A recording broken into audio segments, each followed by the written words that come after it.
আসসালামু আলাইকুম প্রিয় দর্শক, গতকালকে দিনের ঘটনার পরিস্থিতিকে কেন্দ্র করে দেখেন সেনাবাহিনীর সাথে যা ঘটনা ঘটেছিল গোপালগঞ্জে। সেনাবাহিনীর গাড়িতে আগুন দিয়ে তারপর সেনাবাহিনীর অস্ত্র ছিনিয়ে নিয়ে তারা অনেক বড় বড় দেশীয় অস্ত্র নিয়ে তারা মাঠে নেমে পড়ে। তারপরের এটা রাতের দৃশ্য সেনাবাহিনী দেখেন, কারণ একটা সেনাবাহিনীর একটা অস্ত্র নেওয়া মানে জঘন্য একটা বড়তম একটা আইনত দণ্ডনীয় অপরাধ। তারা এইসব কাজগুলো করেছে আওয়ামী লীগের নেতাকর্মীরা, যেমনে পারছে সেইভাবেই রোডঘাট দখল করে যেখানে সেখানে সব ধরনের গাড়ি পোড়া পুড়িয়ে দিয়েছে তারা। আসলে এটা খুবই খারাপ। আর এগুলো হচ্ছে আমাদের দেশের সম্পদ, তারা দেশের সম্পদ আসলে ভালো রাখতে চায় না এখন। আর যেখান থেকে ভিডিওটি দেখবেন অবশ্যই লাইক, কমেন্ট এবং শেয়ার করে দিবেন, অন্যকে দেখার ব্যবস্থা করে দিবেন।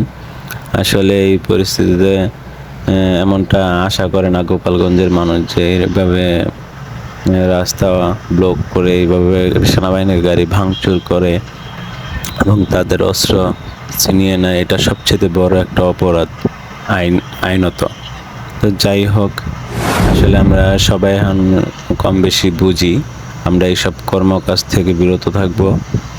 তাই আপনাদের জন্য, তাই গতকালকের চিত্রটা আসলে দেখেই বুঝতে পারবেন যে এই জন্য কিন্তু আর্মিরা অনেক বড় একটা পদক্ষেপ নিয়েছে।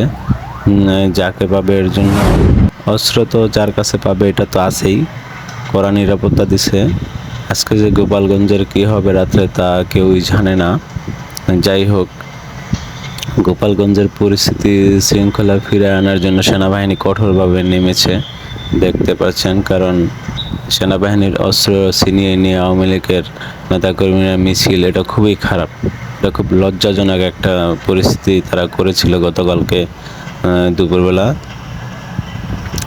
তার ঘটনা কেন্দ্রবিন্দু করে রাত্রে খুব কড়াকড়ি করেছে আর্মি বাহিনী। তো দেখুন সেনাবাহিনীর যেই দেখতে পারছেন, তারা সবাই নেমে পড়েছে খুব কঠোরভাবে ওই জায়গা। গোপালগঞ্জের আইন শৃঙ্খলা বাহিনী হয়তোবা তারা তো নেই, অনেক জায়গায় পুলিশ বাহিনী কর্মস্থলে এখনো ফিরে নাই, তাই সেনাবাহিনীর হাতে ওই জায়গার দায়িত্ব এখনো আছে পরিস্থিতি স্বাভাবিক করার জন্য।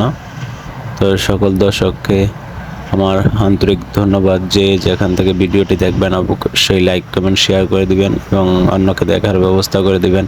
আশা করি সবাই ভালো থাকবেন। আবার পরবর্তী ভিডিওতে দেখা হবে হয়তো অন্য কোথাও। I will see the neighbors some another time. Take care. Bye bye. আল্লাহ হাফেজ।